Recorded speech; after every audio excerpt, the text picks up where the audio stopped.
Been through a lot, we suffered. It just made us tougher. It made us tougher. Tough, hey, tough, hey, tough. It made us tougher. Tough, yeah, tough. Hey, hey. Don't want your soul, be cautious. Fake people make me nauseous. Switching currency for the gossip. All I'ma do is just block it. It made us tougher. Tough, hey, tough, hey, tough. It made us tougher. Tough, tough, tough, tough. Facing my darkest times.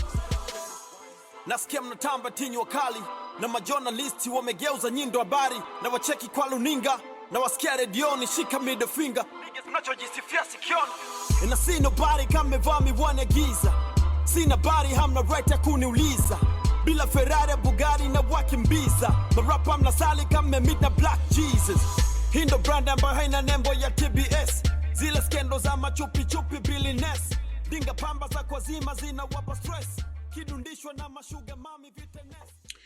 All right, welcome back to the Hip Hop African podcast. We are here with like a gang of people, and I'm really totally excited about this project. One of the reasons we were just kind of talking about the collaboration, these Pan-African collaborative projects, artistic projects. So, you know, you've got the Black Panther soundtrack, you had the Lion King soundtrack. This is kind of an East African centered collaboration, which I think was missing, a voice that was missing from the other two soundtracks. So this is for the Lounge Mixtape Volume 1.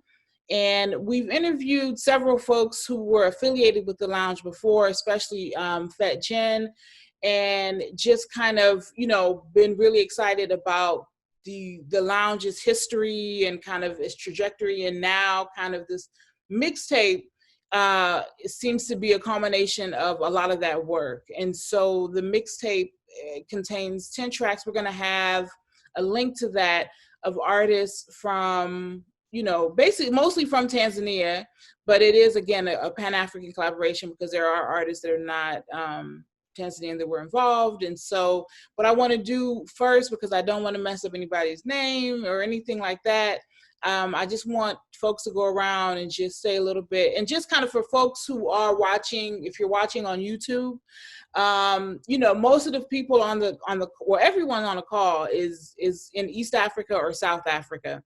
So in terms of folks kind of coming in and out and things like that, you know, it's hip hop.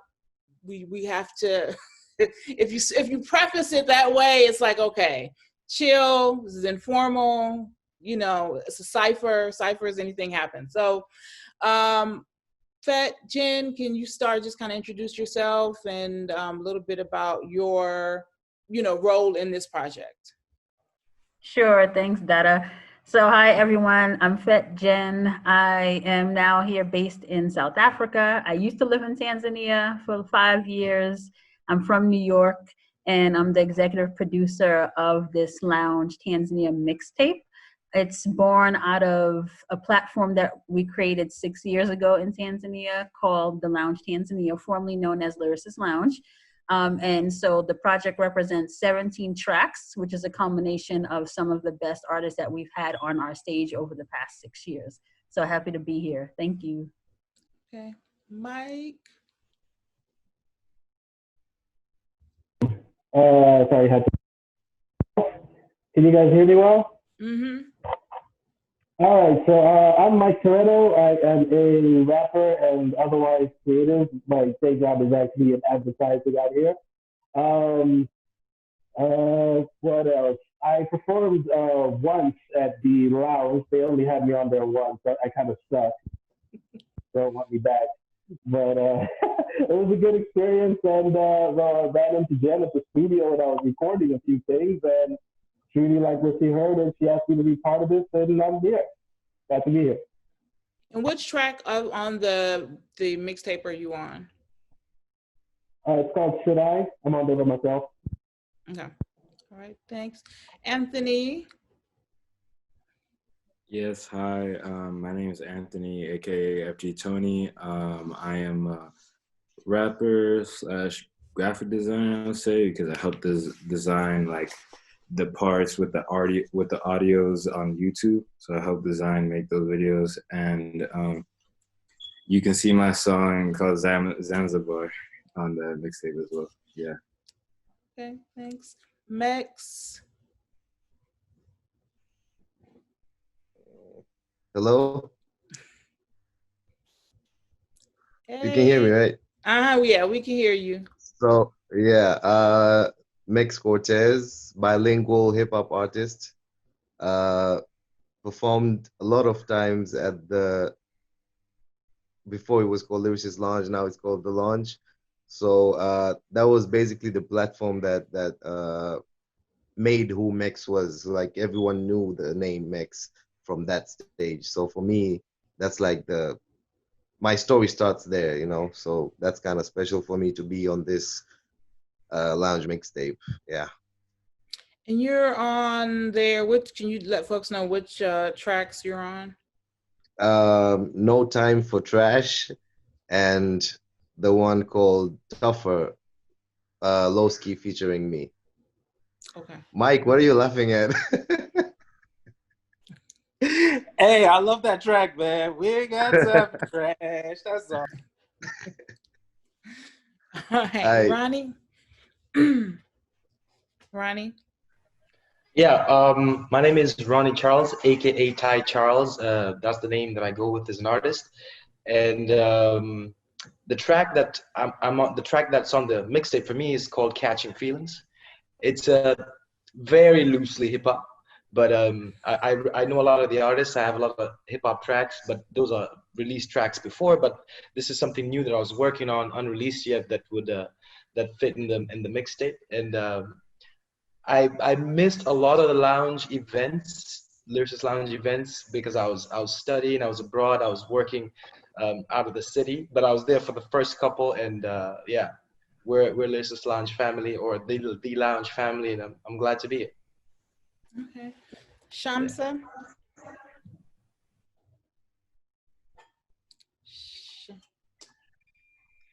Hello, everyone. So my name is Shamsa Solomon. I'm a poet. I write poetry as well as short stories. I have an online blog called Vikombe Viwili vya Kahawa, as well as my Instagram page. And that translates 2 cups of coffee out of my love for coffee. Don't believe you can have 1 cup of coffee. It has to start from 2. And it's always nice to engage in conversations over coffee. So I work as a part of the team with the lounge, along with Jennifer and Joey. And my reason for joining the lounge was really to give artists, in particular poets in Tanzania, a chance to stand and read their poetry in Kiswahili and in English. Writing is very personal for me. I enjoy writing down my feelings. It's something that I do daily. It makes me feel good, but I think it's also great when people reach out and say, I read that piece and I could completely relate to it. So that's part of the reason I write. It's out of love. And thank you for the opportunity to speak with you. Asante. Thanks. Now, last but definitely not least, the Joe Legendary. Hello. Wait a minute. Did you just say the Joe Legendary? I did. Hello everybody. Thank you very much for the air horns. My name is Joe Legendary, an artist. I'm on track number 17 on the album. Name of the song is High Again. I also serve as the host for the show of The Lounge. And yeah, happy to be here. And that was, thank you for mentioning, because I realized I think I initially said 10 tracks or 17. So thank you very much. Yeah, Joe, when I met you, you have this kind of like larger than life personality. So I'm like, okay, let me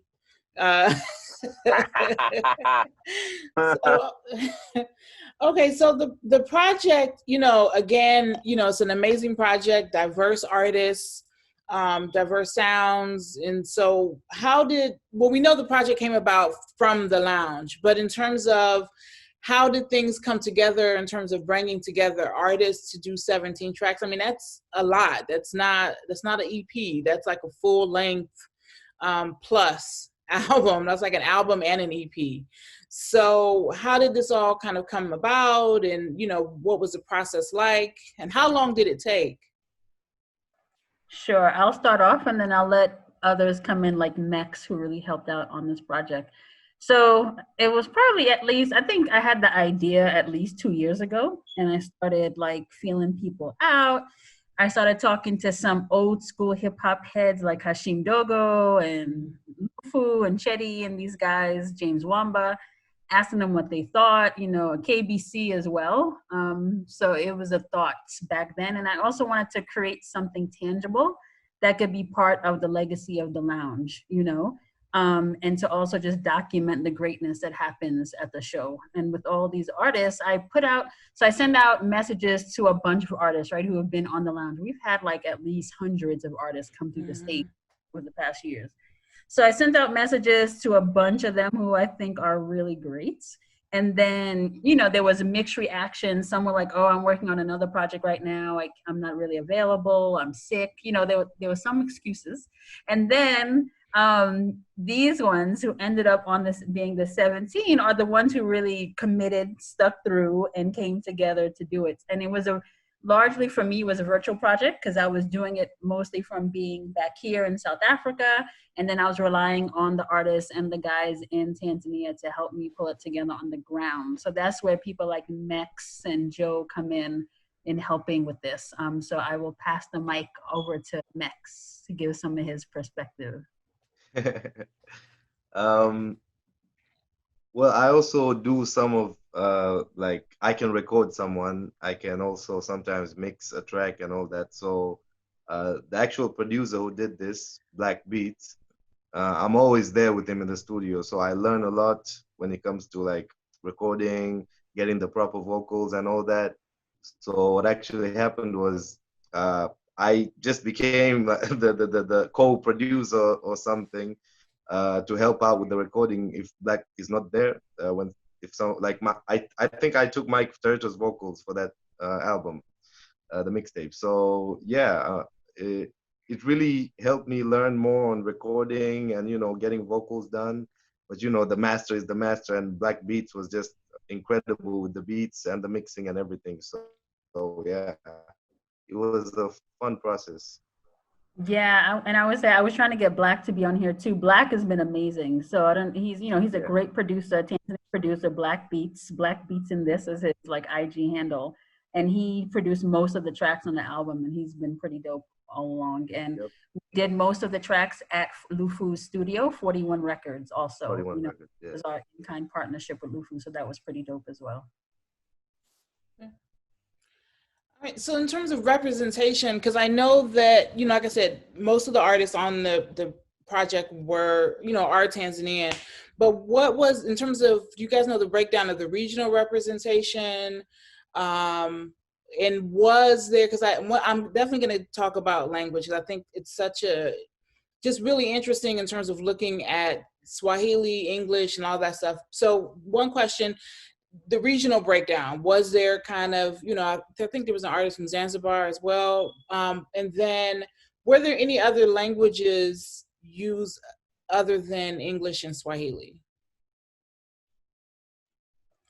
So I don't think there were any other languages besides Swahili and English. The artist can correct me if I'm wrong. And the regional representation is majority Dar. Most of the artists are in Dar. The only non-Tanzanian artists on there were myself and Anthony. And we had one artist from Zanzibar, and similar to a Mike situation, when I walked into a studio and I was like, oh my God, that song is dope, it has to be on the mixtape. Anthony and I went to Zanzibar in March, and we went to Stonetown Records in Stonetown, Zanzibar. And we met with the guys there, Marley, Mash Marley and the guys, and Isan, this artist, was in the studio, so Zenji Boy. And he was there, and they let us listen to some of his tracks. And I was like, you know what, this is Tanzania, and Zanzibar is part of Tanzania. We should definitely have some representation. So I also asked them to be part of the project, and they were totally down with it. And then they sent us that track, Wale Wale, to be on the track, to be on the album. Okay, all right.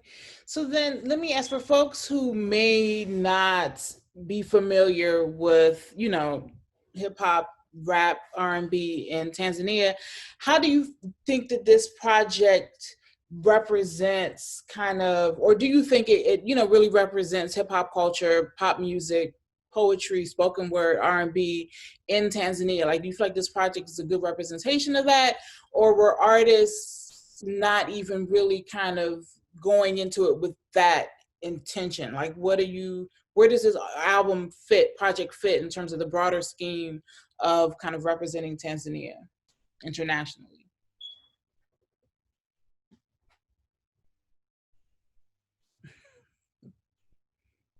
Let me go ahead and unmute myself. I'll take this one, teacher. I think it's the arrogant rapper in me wants to say it's a wake-up call for everybody who didn't think we had anything to offer. You know, the East got something to say.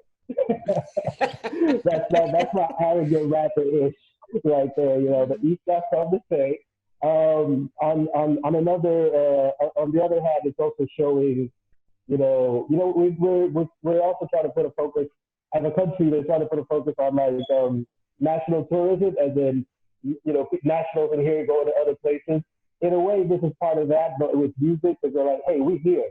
Like, there's a lot of people who still, even with all these platforms, which didn't exist, past like 5-7 years ago, and that's where a lot of these people who are on here, a lot of these people who've been on other projects similar or performed on other platforms here, they're all kids when all these platforms started coming out, like the Lounge, Alternative Nights, open mic with the Q. When they started like 5 years, a lot of guys in their teens. Now they're early 20s, mid 20s, getting really good at what they're doing. And this is one of those things. This project is one of those things that gets to showcase that. So it's not only showcasing it for people outside of Tanzania or East Africa, but it's also in a way showcasing it for people here as well, who might not see it in, through all their mainstream channels that they get their entertainment from. I think something that's also important to highlight, I think it's also looking at the history of hip hop, not just in the States, but also in Tanzania. It began as a form of movement. And this movement was within neighborhoods. And I think Tanzanians, whenever we thought of music growing up, music up until the 2000 when Bongo Flava really came to life. Up until then, it was Congolese music, it was music from Burundi.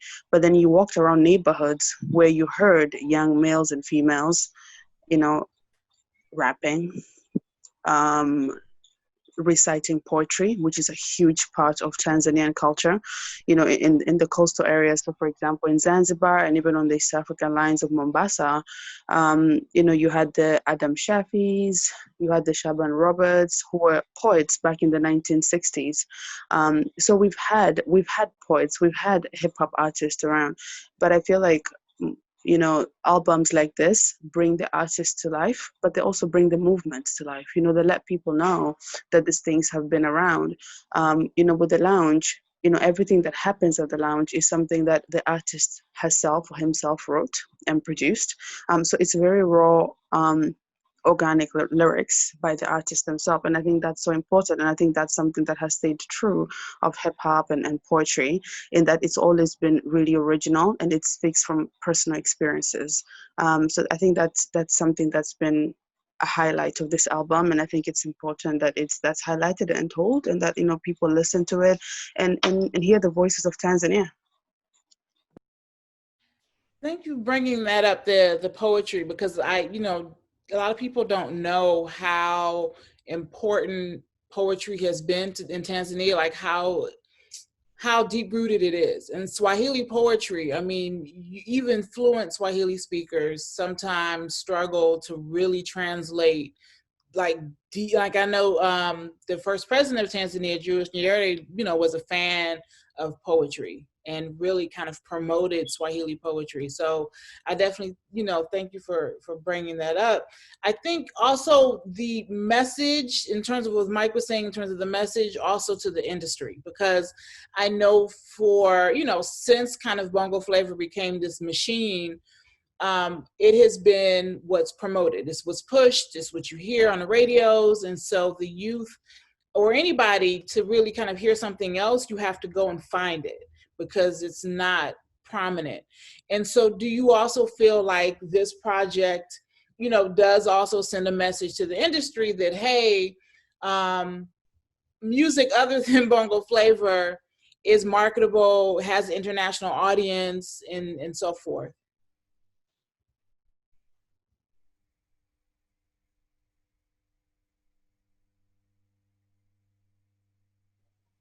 You're really gonna have to start saying a name at the end of your question so somebody can pick it up. I see that. I'm seeing that now. And I'm trying to stay quiet to not dominate the discussion. Okay, you know. I know. I keep saying like Jen. This is Jen. Well, let me ask the question to Joe, because I know Joe is also, you know, in the, and I don't want to get it wrong, but you know, has a background in radio, correct? That's you know. So in terms of Joe, what do you think that this project says to the industry, to the entertainment industry in Tanzania? I feel like, you know, just having a project put together is a great step because, you know, if you rewind when we started actually having the lounge as Lyricist Lounge in 2014, the industry back then was not producing albums. And even right now, the album phase in terms of the bongo flavor artists, not that many have albums or EP. It's just like a brand new thing.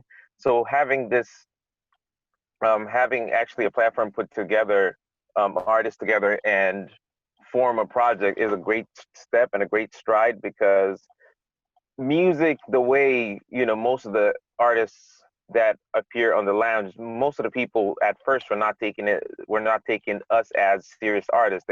Because of maybe the use of English, and maybe because the sound that we were producing was not predominantly what was being heard in Tanzania radio or in the Tanzanian music industry. So they just took it a bit for granted as, you know, these guys are just having fun with it.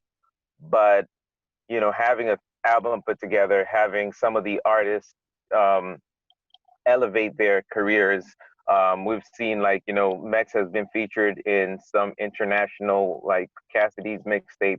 So it definitely turns an eye, and like artists are now, and the industry, people are not paying attention and like seeing, okay, this is something real, this is something bubbling under, and this is a force to be reckoned with. So it's definitely a great step towards that. Thank you. So bringing up language, because I said I definitely wanted to talk about that. So the last time, well, one, I do think that, you know, being Tanzanian, I've given lots of love to Tanzania. I think I probably featured of any country more artists from Tanzania than any other country. And we've actually done a couple episodes in Swahili, which a couple artists forced me to do my interviews in Swahili, which was a very interesting experience. But in terms of language, I know I interviewed some of the guys from Timaya Nation and kind of this artist collective that is performing mostly in English. And, you know, they talked about some of the struggle with getting on the radio and videos and everything. And this was a few years ago. So I guess I want to find out kind of, how are things now? Has the industry become more receptive to English performing artists? And is there a difference between hip hop and R&B? So I know, Ronnie, you do R&B. Is there a difference between the hip hop and R&B, and kind of how are things now with the language thing in terms of the industry? So in terms of the language, I think generally, just as a population, a lot of people respond to Swahili more than English, just generally, outside of music and everything. So the industry is somewhat an extension of that. So how people perceive how marketable your music might be, it is an extension of that. So I think that challenge will remain to exist, but it doesn't mean that we shouldn't get a platform, because there is a segment of, you know, a large enough segment, not as big as, say, it would be in Kenya, but it's there. And we just need more people in the industry that believe in what we're doing. Because I remember when I was starting out in music, and when Joe was in Choice FM, and there was another guy called Alpha, we got a lot of shout outs for them. They were literally, you know, climbing against the mountain to make sure that we got the airtime, because the music, they felt that the music was good and deserved the time. So that we need more people like that. So the industry should understand that there's diversity, but I think the challenge is still there. It's not entirely, you know, overcome, but it still exists to some extent. Maybe not as it used to be in the past. And in terms of R&B and hip hop, I think there's very few artists that are doing hip hop in the mainstream. Like a lot of the mainstream that's now, it's like Afro fusion or Afro pop or stuff like that's what's really hitting the charts in Tanzania. But you do have hip hop artists, and they tend to always merge with like an R&B singer, so it's always R&B / hip hop, like that. That this is, at least from my perspective. I think Joe and can chime in on this, being very closer to the media. But I think when it comes to strictly hip hop, hardcore hip hop, it doesn't get, you know, in terms of mainstream, get the love in comparison, say Afro pop or the more singer type of music that exists yet.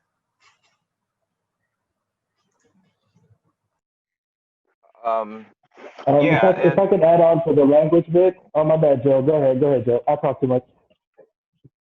it's okay. I was just gonna say that the point that he said, that, you know, a lot of artists here just respond to more like, you know, Afro pop and Afro fusion, and they fuse it with hip hop.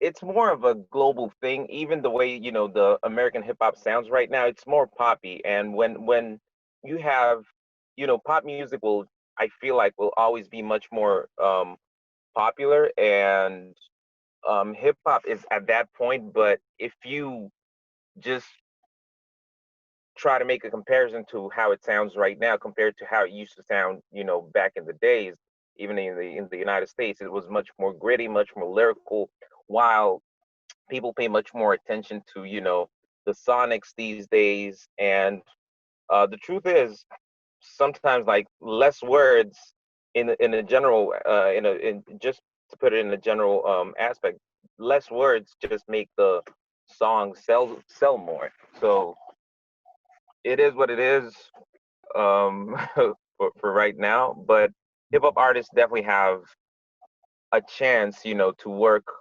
around that, and, you know, create that sound, the sound of hip hop that should be played repetitively across the media. I wanted to add a couple things, especially regarding language here. A few things that people need to keep in mind is that when hip hop really started out here, it was bilingual. It always was bilingual. It changed to be more just Swahili fully later on, when it started becoming more like the sound of, you know, on the radio was more bongo flava, and going into that dance, merging in that Congolese sound that you said was more prevalent here. But it started there. So, and then it changed, of course, and then we came along. I don't mind. Hey, everybody out there, athlete, I don't mind saying this. We changed that. People are paying attention. They notice. We changed that. If anybody is listening right now to music that a lot of these mainstream artists out here are making right now, as opposed to, say, 7 years ago, you will notice these guys try to use more English now. The things that we had as like a default are things that they're noticing, like, yo, maybe if I call my song My Sugar Honey instead of Mpenzi Wangu, I might get more play in South Africa. I might get more, you know, I might get to go on BT or something. Like, and I'm not saying that that's like what our reasons were and everything, because a lot of it is just natural. We speak both languages, so that's how we're gonna make our art. And one last thing I want to point out is, I don't know about anybody else here, but I've never met or seen or encountered a more just avidly or beautifully bilingual people than us. And that, I mean, there's people out there who speak both languages, obviously. There's people out there who speak multiple languages. But I've never met any people who can go between the languages in one sentence like we do. Like, it's just natural to us. I could be saying something like this, and you have no idea what I just said, but you kind of figure it out because you get the context of it. I remember doing that one time. I was on a phone call when I was still in college. I was on a phone call with somebody back in TV, and I had a couple of my friends in the car. One of them was a Mexican Jewish guy, the other guy was just a white American. And I was on the phone call. I didn't think anything of it. I was just talking to somebody, and when I was done, they were staring at me in bewilderment because it did not come close to what they know as Spanglish. Like our Spanglish did not come close. Within a sentence, we're switching the language just to get the point across. So our music takes that form as well, and it's in my belief 100% inspired more of the mainstream artists to try and venture out that way too. I mean, in addition to the commercial pressure that they feel in trying to, first of all, differentiate themselves from the very homogenous nature of the sound of music here. A lot of these guys sound exactly the same, like exactly the same. They go on the same runs, they use the same phrases, they make the same song with the same producers. They just switch the beat snare to a beat snare beat and keep it moving.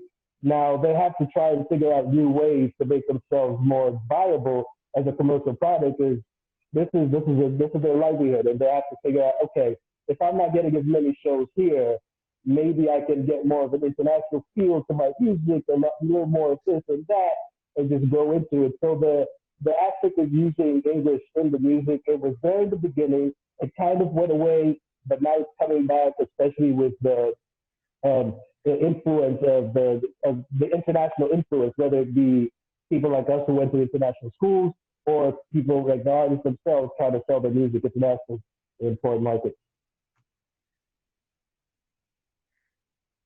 Yeah, just to add on that, I feel like when it comes to Tanzania music or hip hop and everything, media is what's actually controlling what the people are hearing. So they're actually the ones who needs to, like, support the real talent and not the ones just because someone is from the system, or maybe a boss's niece is a singer, so the niece should be on the top of the top 10 whatever every week, so We ain't got time for trash. I'm sorry, go ahead. you get so that's what actually happens in TZ. So and also there is the fact that the top artists, that the top 3 or top 5 rappers who actually get the recognition in Tanzania are not that hip hop. Their hit songs are not hip hop. Their hit songs are mostly dance songs that they actually push and say, we're hip hop, we're still hip hop, but this is what we do, which I think is wrong. And when they hear people like us coming up, they actually create some kind of a wall for us not to be seen to the actual, to the other side of the actual people who actually need to see us for us to get the recognition. And hip hop will, the tables will definitely turn if that happens, So like people tell me like, Max, you need to respect these legends, they did it before you. Okay, you did it before us. I got the respect for you, but if you're not there to support what I'm doing as me, it doesn't count. Like they're coming to me and say, okay, Max, you have to sing like this if you want to be like us and make money, but what if I want to do what I want to do? And a perfect example is Calligraph Jones from Kenya. He was hip hop. He's still hip hop. He might do one or two dance songs for the Kenyan crowd, but he stays hip hop. And that's like one of the stories from one of the best. Like he won the Sound City Award recently in the hip hop category, but TZ, we never make it to those lists. The top 10 rappers in Africa. At least let's see Fid Q in that list, but we don't see him. We'll see Calligraph, we'll see South Africa, we'll see Nigeria, because no one is holding our hands and taking us to the right spots that our talents needs to be seen on. So I feel like it starts from what the media is playing to the people, and how the top rappers are gonna hold the hands of the next generation of hip hop artists. Okay. And that, really reminds me, the very last episode we did was an interview with Octopizzo from Kenya. And the interview he started talking about, Tanzania, and how at one point Tanzanian hip hop was internationally known as kind of, one of the top hip hop scenes on the continent. and that he was like, what happened? And he just kind of was going on like, what happened? Where are they? And so, you know, I was like, okay, you know, calm down. TZ Hip Hop is there. But the point I think he was trying to make is that on the international scene, it's like, we know bongo flavor has kind of blown up. We know that. But for the hip hop, in terms of international hip hop, that what has happened to Tanzania, like why doesn't Tanzania have a bigger presence in the international hip hop scene?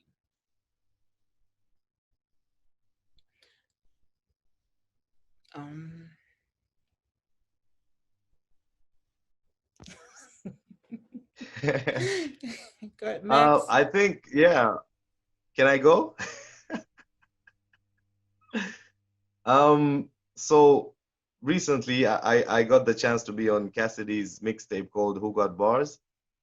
So what happened is that when I posted about that, all the medias went crazy. You know, they're calling me like, Mix, hongera sana, bro, congratulations, man. You know, we've been supporting you from the gutter and all that. You know, like they trying to connect themselves just because Cassidy did something for an underground hip hop artist. You know, then Stoji T from South Africa posted one of my freestyles that also went viral, and people were like, oh, okay, we have an international artist among us, we should support him. But that support him only lasts for like a week. So after a week, people get back to their normal businesses and nothing happened, you know? Yeah, so us not being seen in the international stage, maybe we can say hip hop awards. We don't have hip hop awards in Tanzania. That's one thing. Hip hop, they're like, it's rough. They say mziki wa kufoka foka, type of music that people are always angry, you know. What are you saying? Just calm down, bro. We just want to dance, you know. So they don't like that hard stuff, but they what they don't understand is this is more about the art. What's the content? What topic are we talking about? What are we teaching the listeners and all that? So I feel like the media needs to stand up and start promoting our stuff, and then from East Africa, then the whole of Africa will actually start, you know, noticing some talents from Tanzania. But if it's just diamond every day, then Tanzania will be just bongo flavor.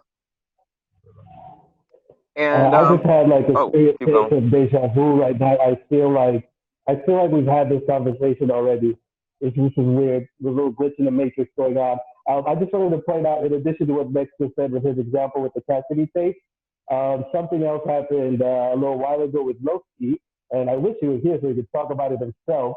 But basically, he had done a song and like put out some visuals, and a friend of his, another artist that's on this tape, who's good at Photoshop and whatnot, went and photoshopped the Kanye West piece, where it added Loki saying, hey, no lie or no cap, Loki Tanzania is a great artist, something like that. And he just posted that picture, and the media started posting it on their own. Like they bid on it like that. It didn't matter if Loki put out his song or his video or his own tweet.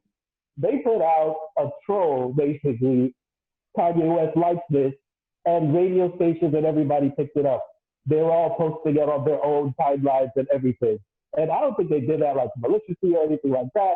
In my view, that was like a social experiment right there. Like, yo, this song was good before I made a fake, you know, Kanye tweet to tell you it was good. But you're not listening. You're only paying attention. You pay more attention to something fake than something that's happening right here. Like, we've been here. But I think what happened with the music industry is that even though I feel like hip hop was like one of the first, or if not the first, music genres that was really out there like that. As you said, we were kind of known for Tanzanian hip hop with, you know, the forefathers like KBC's and them. I don't know why he's not here. But at some point we switched over, like Nick was saying, people just want to dance. And when everybody was dancing, that's where all the money was going. So if you're making hip hop and you're trying to play it somewhere where everybody's trying to dance, if your song isn't danceable, they're not going to play it. They're not going to play it, nobody's going to like it. If nobody's going to like it, nobody's going to request it on the radio. If it's not getting requested, it's not getting played because they're trying to sell ads. So it's all gonna like work out in the way where it has to work out right now in the way where we need to get those media looks, but we also need people like Nex and his mentor Wakazi and how they're pushing that pushing that movement forward, because you might not get those looks from everybody, but you might get a few people. Like I know Mex has done a lot of work with Wanene TV, so that they have their own like freestyle sessions and they put that up on their channels and those get picked up. So things like that coming along now is really going to help put a different kind of music up on the on the forefront, where people think of Tanzanian music, they're going to still think of Mogo Flava, but they should also be able to think of something else. Next just got on a tape with Cassidy. We got all these people making. We did a cipher for Castle. We had but the Tanzanian artists flying to South Africa with that, and the recognition is growing. And I'm hopeful. I'm a little bit hopeful that it's going to get there, because hey, next works, boys. Next works.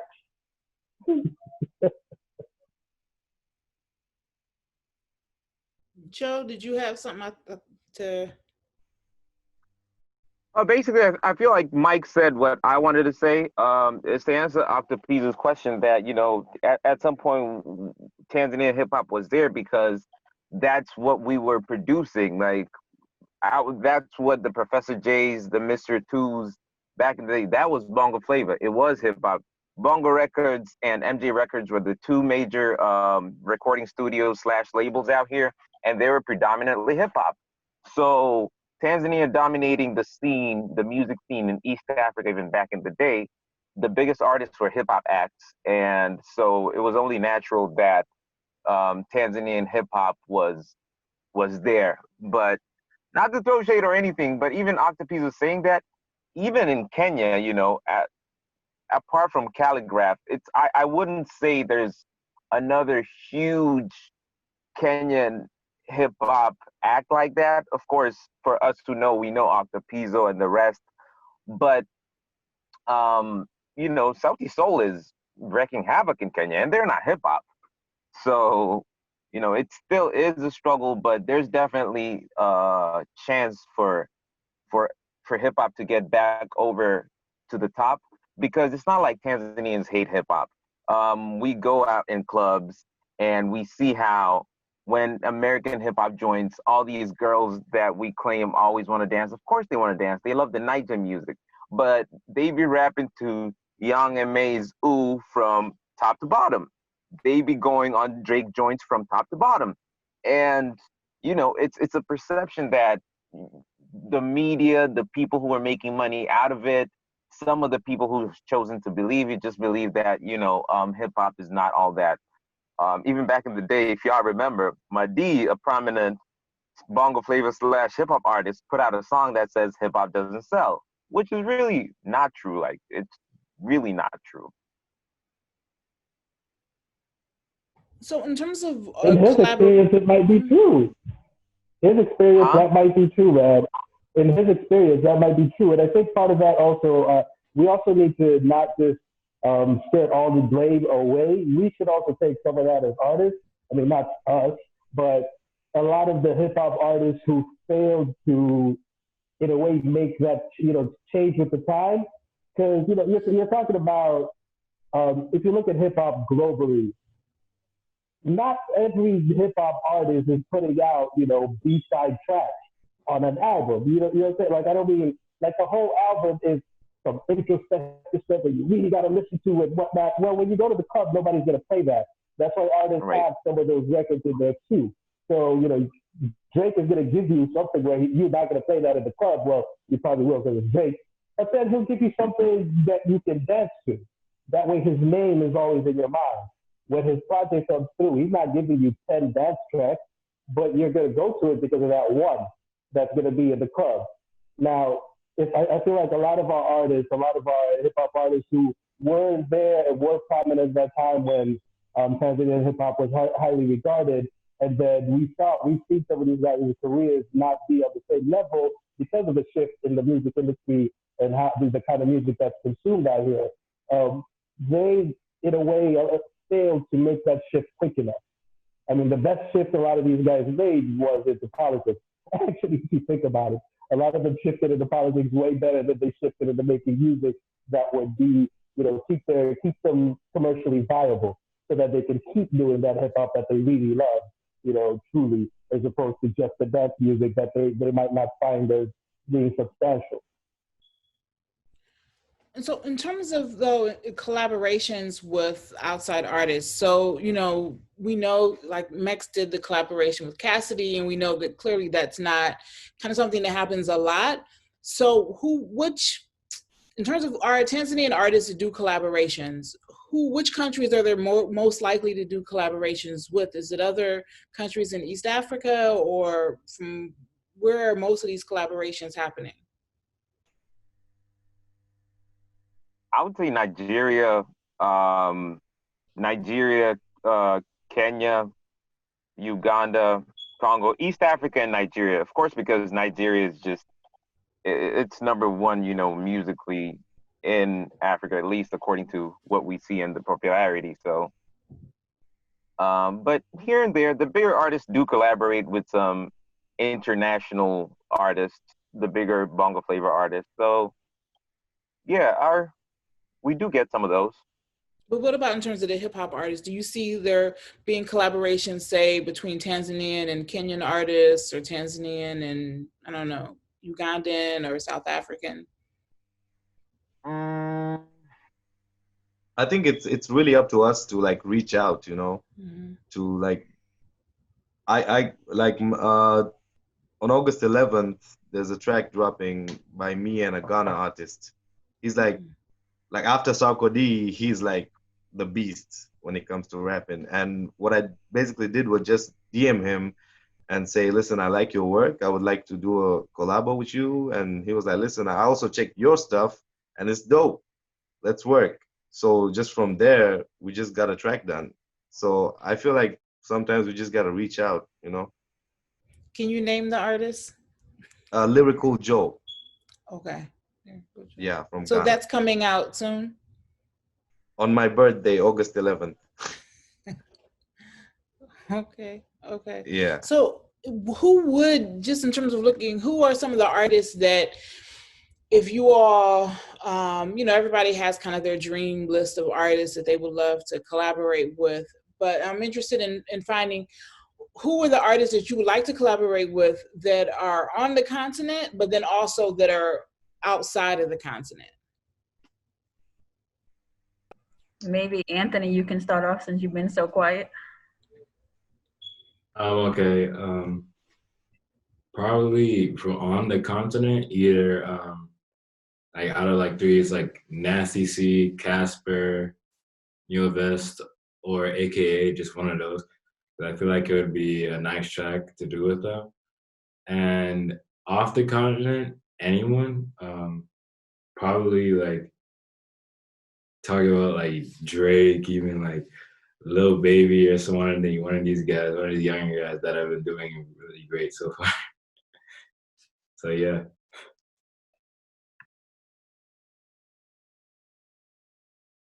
Ronnie? I think for me, on the continent, it'd probably be Asha. It's written ASA. I don't know if you know her. She sang Jailer. Yeah, that would probably be it for me. Or wishfully, Burna Boy. On the continent, those are the two for me. Off the continent, I'll have to give it a thought and get back to you. I still was thinking about that because I haven't really thought about who I'd want to work with off the continent. Mike?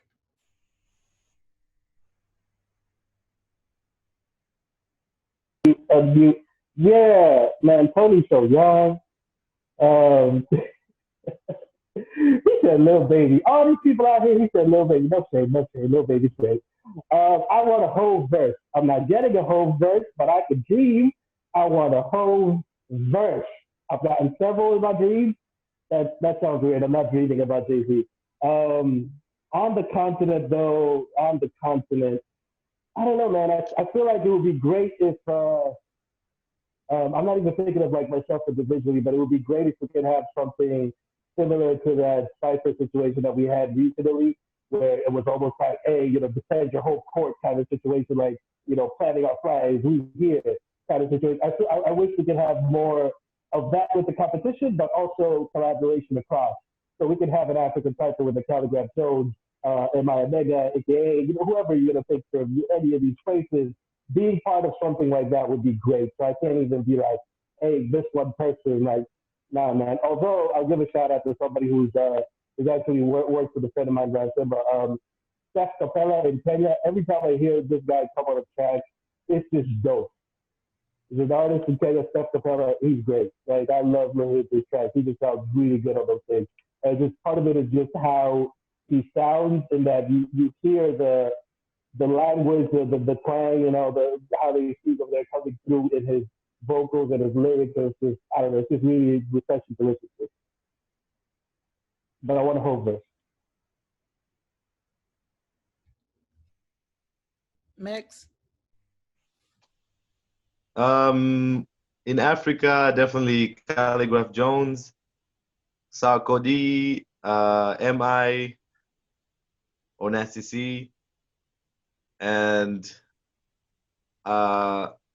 from outside Africa, definitely Kendrick Lamar, Drake, and Eminem. Yeah. Joe? In Africa, Nasty C, Yanga Chief, that's a nice one. Who else?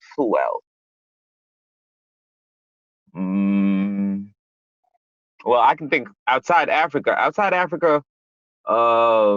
I've always said this. I like these two girls, Chloe and Haley. They're beautiful. Kendrick Lamar, definitely one of my favorites. And a J. Cole, because I listen to him probably more than any other hip hop artist. So, Jim, one of the things I want to find out in terms of the future, because it's this mixtape volume 1, which means that there will be a volume 2. You can't have a volume 1 and not have it, otherwise it's just the mixtape. So, have you all started, is that like just kind of, you're still just, promoting this? Have you started like looking forward to volume 2, or kind of what's going on in terms of that? Yeah, that's a good question. So yeah, here we are in the midst of volume 1. This is the first ever mixtape, any kind of album that I tried to put together. So still trying to figure out the whole promotion and getting it out there kind of thing, since it's only 2 months old. We just dropped it in June.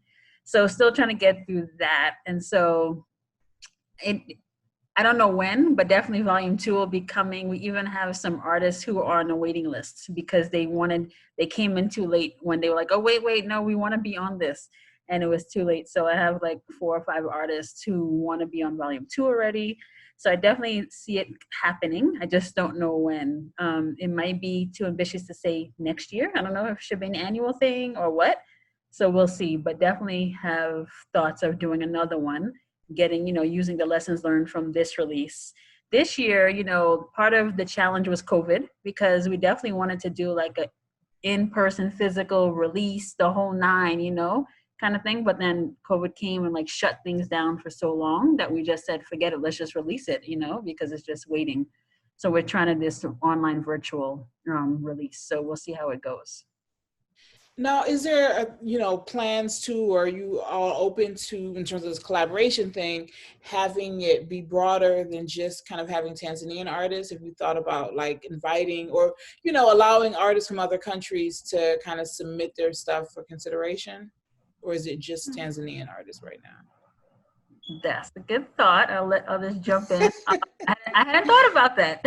Honestly, I'm so focused on Tanzania because, similar to what some of the things have been raised, I don't understand why Tanzania is not more out there, why it's not more on the map, because there's such great talent there. So for me, I'm like so laser focused on 255 to the world. Like Tanzania needs to be out there.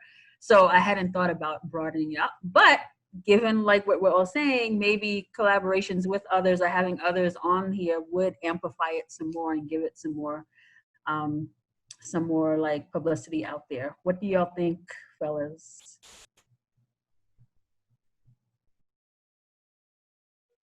Drop the Addy. You got to drop the Addy and let people send their stuff in. Because honestly, that's how I met Joe, or like audio met Joe. We were putting together our mixtape for Bar Salam. This was, I don't remember what year, 2016 or something. And Joe heard about it. And at that point, the Lounge was already a thing. And he just wanted to put one of his records on the project, and he just sent it to us. It was dope, and it made it on there, and here we are. And he's done other tracks with us as well, and worked with several artists that were on that project since then. But you got to drop the Addy and let people, submit their things. One of the cool things that happens with that is I was by no means an expert, or even, I barely knew what I was doing when I was putting together a mixtape with a bunch of people. I just wanted to make music with them. And one of the things that came from that was people who wanted to do something similar, people who were trying to make, who were making like singles here and there, just one song at a time, and they saw that we put together a whole project. There are people coming up to us who are getting in our DMs and whatnot, asking us for advice on how to, put something like that together, how they can be part of something like that, or people just sending us tracks for our opinion, just because they're like, these guys are good. We want to, see, what they think. Maybe I can learn from that. I had people come in just to see us record, just to hang out, and pick up whatever they can pick up from those interactions. But the biggest thing is just, take it all with open arms. There's people who are going to hear this and are going to want to be part of it who've never performed at the Lounge. And if they've never performed at the Lounge, it's a lot more difficult for you to, while putting this together, to find those people. But if you, leave it as an open, hey, if you want to be part of the next tape, hit us up.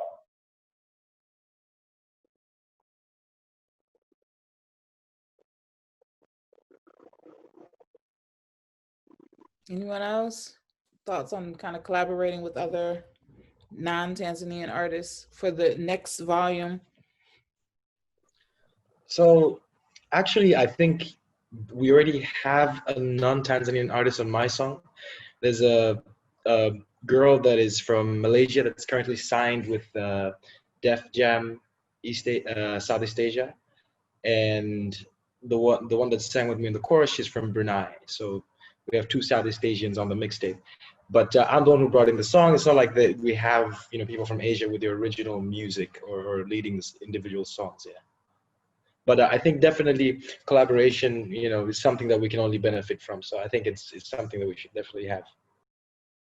And it would be dope to have those collaborations not necessarily be, this South African artist has their own track, but a collaboration on a track between a South African and a Tanzanian artist, or, so that would be really dope. Maybe, Mcia, we could work on that together for next year or whenever, and it could be a Hip Hop African times the Lounge mixtape. That would be very, very dope. Content, dope. Right? You said people email you songs all the time. Yeah, no, we get quite a few quite a few songs. And it's without a team. In fact, a lot of people assume that we have like this staff, and no, and they assume I'm a guy. I get these DMs, hey bro, or so it's like, okay, well, but no, that would be dope. All right, so what you just said. Go ahead. Yeah, I was saying what you just said. Like, it would be much more nicer if we had, rather than just having people submit songs, it's actually having one song and having two artists that have probably never even met each other, record together, and that just builds chemistry, and that builds, camaraderie, so that they can work more if they end up putting a nice track together. Like, just going back to Coke Studio, how Nasty C and Runtown made that track. It was just off of a platform like the Lounge, and they met together on that platform and they made a serious hit. So that's something we could definitely look into, and it would definitely further. It would be a step forward from what we've done on this mixtape. Yeah, no, that would be really, really great. And I think, especially Jen, you're in South Africa now, so it's like, kind of making connections and stuff. So in terms of wrapping up, like next projects, does folks want to go around and kind of to say what they're working on and what's coming up next for them? Mike?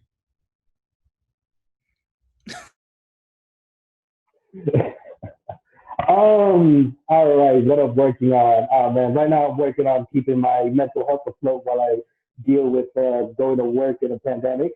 But on the side of music, I actually have a few unfinished records over at 41 Studios with Black.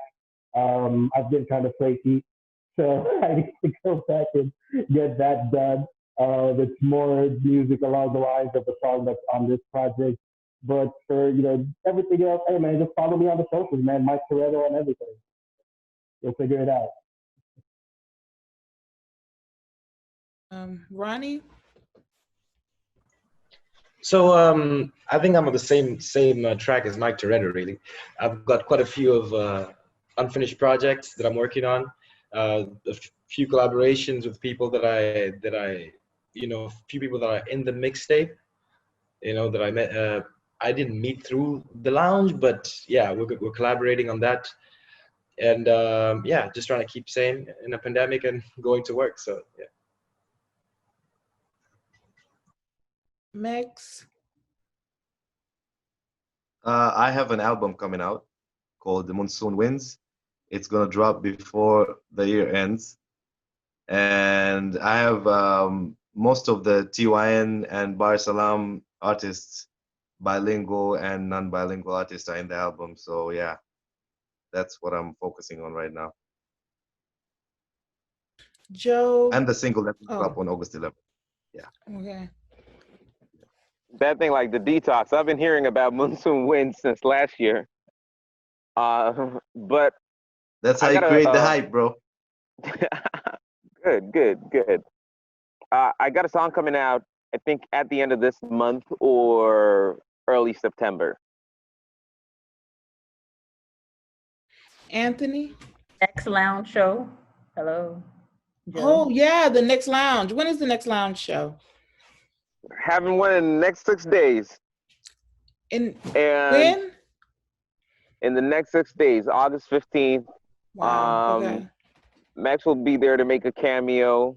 We have a special guest that's been a young Tanzanian that's been popping for a little while right now. He's a young rapper. He's working with one of the legendary hip hop record labels, Bongo Records. I mentioned that earlier. So it's going to be an interesting one. Anthony? Yeah, I'm like Mike and Ronnie. I have unfinished projects that I have, like I have unfinished songs that I have that I haven't really getting to. Like some days I feel like writing, but then some days I'm just like, I don't really feel like it. So just trying to get around that. Probably later this year, I'll probably release a few things. Yeah, like on SoundCloud at FG Tony. Yeah. And Jen, Hey, did y'all notice? Did y'all notice? I told y'all next work. Okay, I'm over here like, trying to keep my mental health.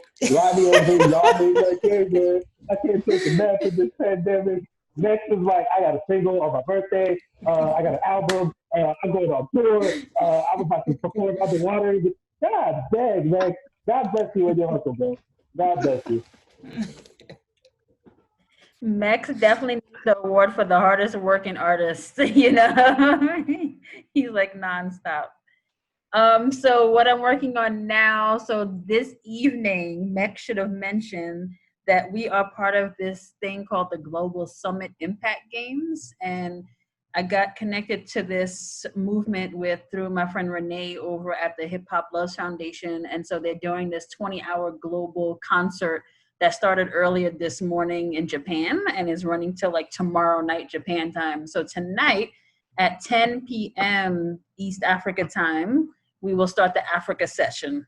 They're going through Asia right now, and then we're gonna have a few artists performing from Senegal, from Uganda, from Tanzania. We have Max, Chi, and Frankie, they have pre-recorded videos that we're gonna be showing for them. And then we have DJ Akio from South Africa is gonna be spinning. So I'm one of the co-hosts, and I'll be on that live tonight. So you can find that on Facebook and other social media platforms.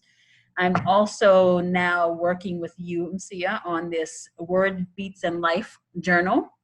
They're having a special issue on South Africa, so South African hip hop. So we're putting together this journal that hopefully will be coming out the end of the year or next year. So that's what I'm currently working on.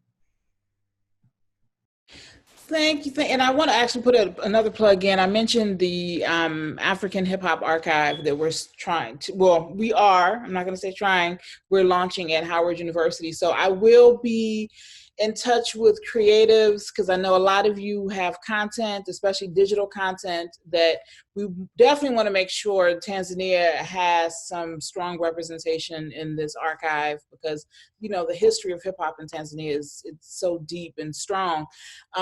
So I'll definitely be reaching out to folks about that, and even people who may be watching or listening, if you're a creative who has content, especially DJs and so forth. All right, so we will have links to the mixtape in the show notes, everyone's bios. I definitely, as always, encourage people to reach out to artists, but most importantly, to buy music that the artists produce, because this mixtape is like a sample. So you get to sample it, but once you've sampled it, go to the artist's page and then buy the music that they're producing. So this is, you get a taste of it so that you know what to buy. All right, thanks everyone for coming on. Thank you for having us. Yes, thank you. That's what she said. Definitely gonna hit you up for that Howard hoodie. That's gonna be so much fun. Hey, Max, I'm gonna be in a video with a Howard hoodie, bro. It's gonna be so much fun. You don't understand that.